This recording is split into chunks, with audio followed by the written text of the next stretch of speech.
Well, good day, my friends. Thank you for joining me. And I want to thank you for reading the Bible through with us this year.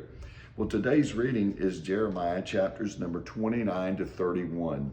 And there's a verse that I want to start with that I think is very important. Now, we've got to remember, Jeremiah is talking to God, his people, God's people.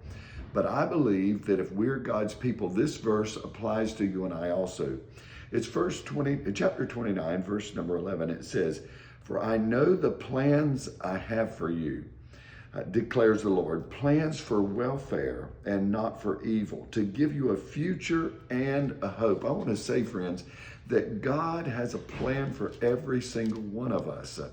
A good plan, if we will just follow that plan. He doesn't have anything evil to give to us, but he's got a future. It's interesting how a lot of times we begin to plan ahead of what we want to do in the future, maybe with finances or with our family and so on. But sometimes those plans don't always work out. But God's got a plan for all of us, a good plan, if we'll just follow him because he loves us. We go on over to chapter number 30.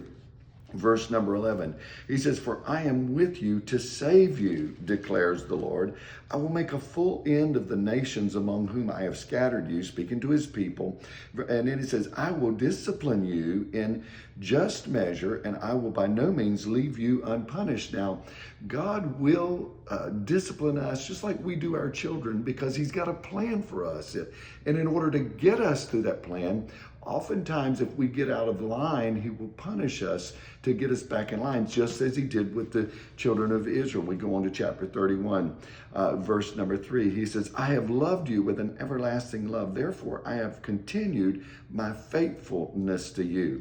In verse number 17 of the same chapter, it says this, "There is hope for your future, declares the Lord, and your children shall come back to their own country."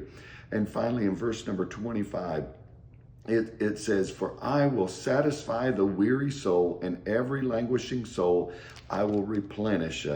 And so he has promised us a future if we will just follow him. And I want to say, just as he did for his people back in those particular days, in Jeremiah's days, he will do for you and I.